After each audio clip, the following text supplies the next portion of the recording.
It is not titles that honor men, but men who honor titles. Machiavelli, you are not weak because you care. You are not naive because you hope. But if you've ever wondered why kindness so often gets outmaneuvered in rooms where status, speed, and strategy decide outcomes, this message is for you tonight. We look at what a Renaissance civil servant misread for centuries as a prophet of cold manipulation can teach gentle people about durable strength, not how to become cruel, but how to stay whole in a competitive world that rewards clarity, boundaries, and presence. If you have ever felt invisible beside louder voices, outflanked by people who promised everything and delivered nothing, stay with me. We will translate hard truths into humane power. If this resonates, take 1 second now, subscribe, and drop the word clarity in the comments so we keep going deeper together. Let's begin by cleaning the lens. Machiavelli is easy to caricature, but he was, above all, an observer of how humans actually behave when risk, reputation, and reward collide. He did not deny virtue. He simply warned that virtue, when blind to context, becomes a costume that thieves can wear. Kindness, stripped of discernment, invites the very betrayals that break our faith in goodness. When we restore discernment, kindness becomes a force field rather than a target. That is the journey of this episode. To move from soft-hearted and soft-bounded to soft-hearted and well-bounded, the first move is to understand human nature without resentment. Machiavelli noted that people respond to incentives, pressures, and fears more than to ideals. Modern psychology does not reduce us to cynicism, but it does echo his realism. We are pattern eaters and shortcut. Under time pressure, we rely on first impressions. Under threat, we protect our interests. None of this makes us monsters. It makes us human. If you are tender by temperament, this realism is not your enemy. It is your safety rail. It allows you to see manipulation before it matures and to respond without becoming what you oppose. Think of the moments you ignored a small tightening in your gut because you wanted to be fair. Someone missed deadlines but had a beautiful explanation. A colleague took credit but framed it as teamwork. A friend borrowed emotional bandwidth without ever making deposits back into the relationship. You told yourself that patience was the higher road. Sometimes it is, but sometimes patience, severed from pattern recognition, becomes a quiet abandonment of yourself. Machiavelli, stark sentence. The man who wishes to be good in all acts must come to ruin among so many who are not, is not a command to be harsh. It is a permission to see clearly and to act proportionally.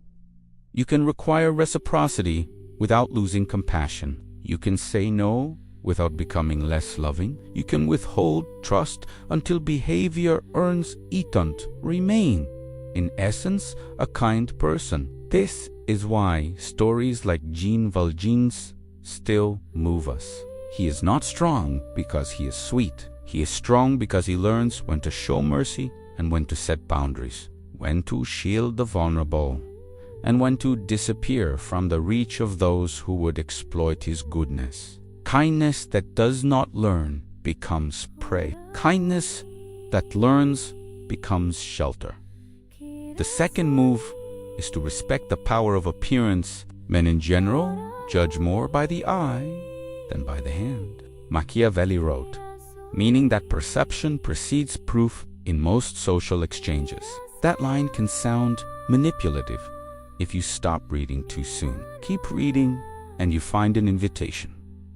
Make the outside a truthful amplifier of the inside. Project the presence that matches your real value. Social science cautiously supports the idea that people form quick judgments, sometimes within a fraction of a second, when encountering a new face or voice. It isn't fair, but it is predictable. If you care about substance, you must also care about signal.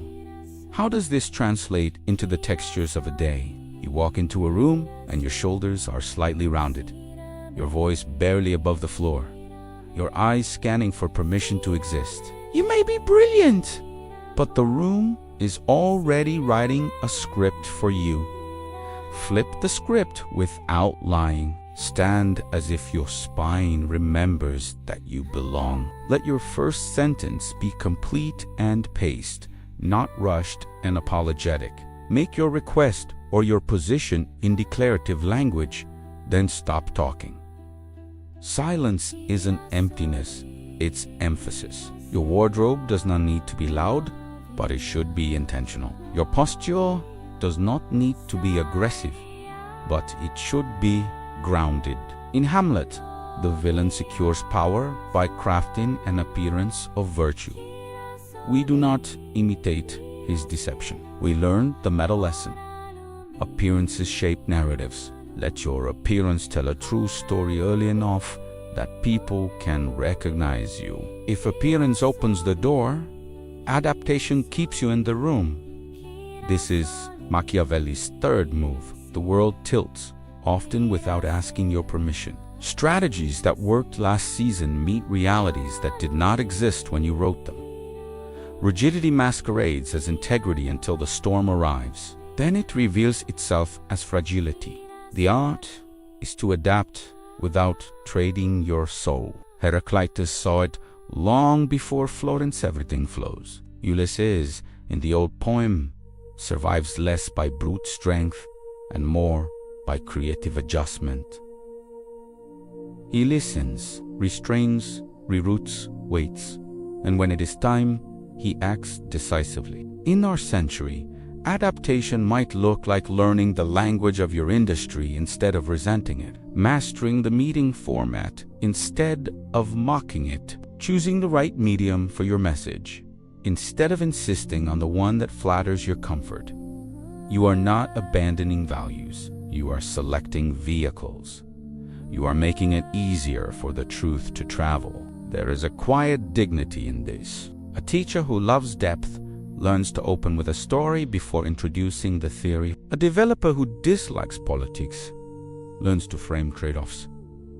Besides code failure modes, user impact so that decision makers can see consequences in their own dialect. A parent who prefers harmony learns to set a clear consequence once, then follow through without rage. None of these compromises truth. All of them escort truth into contexts that would otherwise shut it out.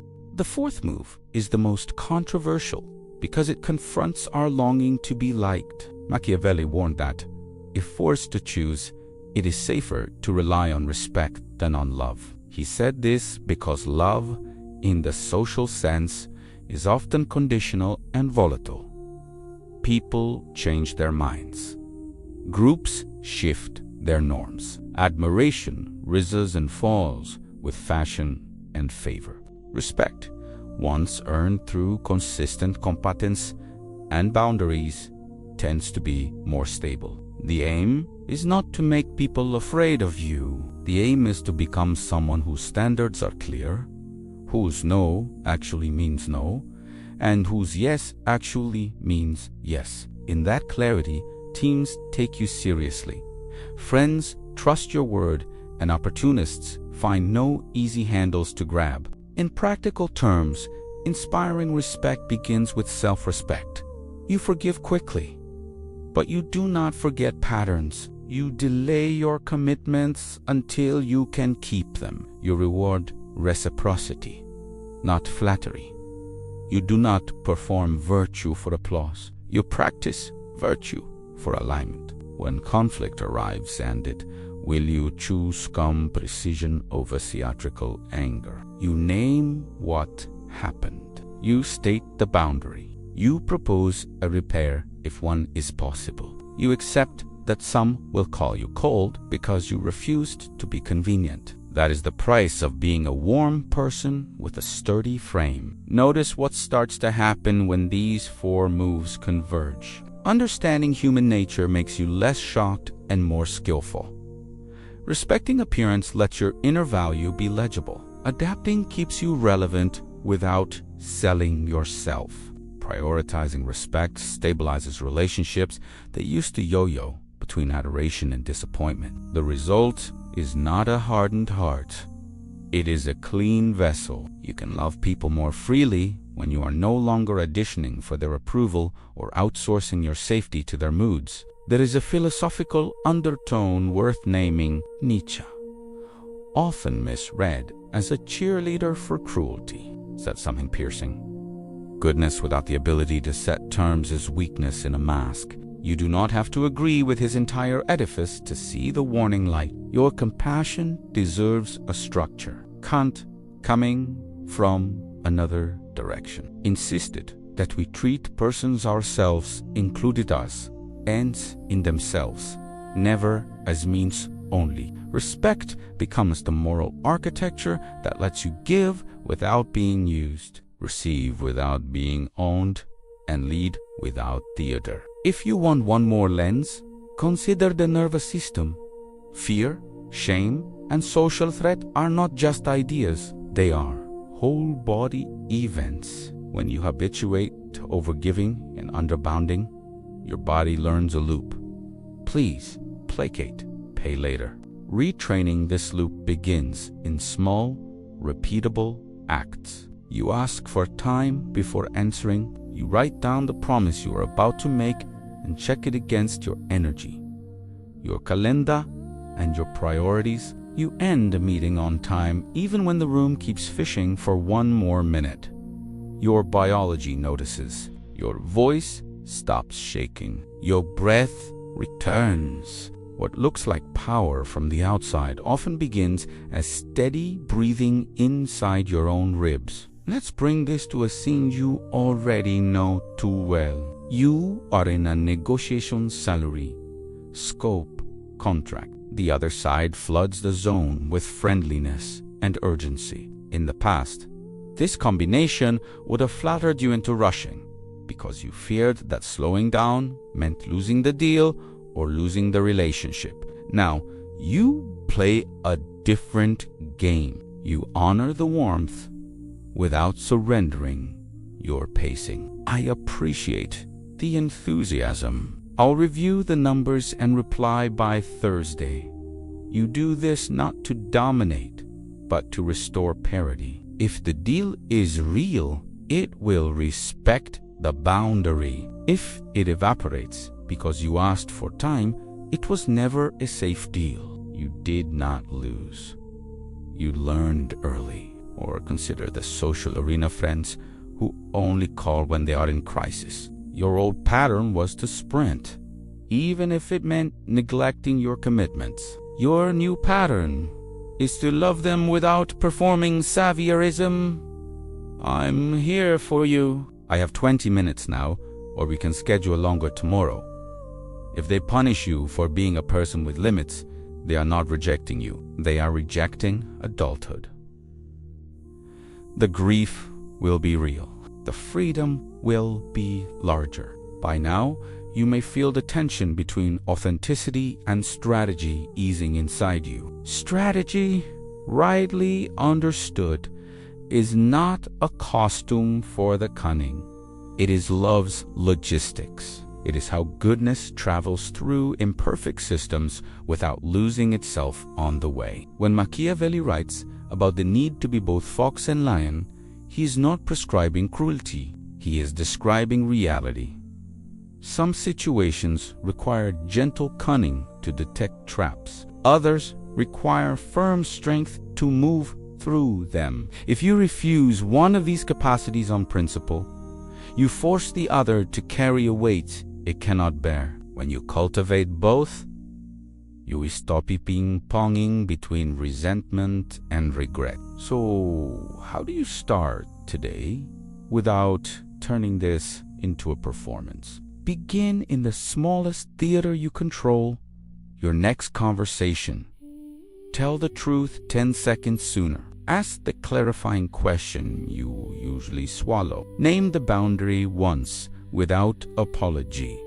and allow the silence to hold. Offer help to the person who is shown they will carry their side of the load. Withdraw help kindly from the person who treats your energy like an infinite well. Keep your promises slowly enough that you can keep them fully. Wear one thing in, outfit, a scent, a posture that says to the room what your heart has known for years. You belong here. When you finish this video, do one more thing. Choose the context where your kindness has felt most costly: work, romance, friendship, family. Write one sentence that captures the new contract. I will not commit on the spot. I will ask for data. I will leave when boundaries are mocked. Place that sentence where you will see it before the next meeting, the next date, the next dinner. There is courage in grand declarations, but the nervous system learns by repetition. Let your repetitions be your revolution. And if you still fear that strategy will corrode your soul, hold this in view. Kindness that survives contact with reality becomes a river that carves stone. It may look gentler than the cliff, but it will outlast the cliff. Machiavelli, read with sober eyes, asks you not to abandon your river. He asks you to choose its bank, shape its channel, and guard its source. If this gave you real value, like the video, subscribe, and share it with one person who needs lucid courage today. Turn on notifications, save this to revisit, and check the description to choose your next step. Start with the resource A or the resource B. I'll meet you there.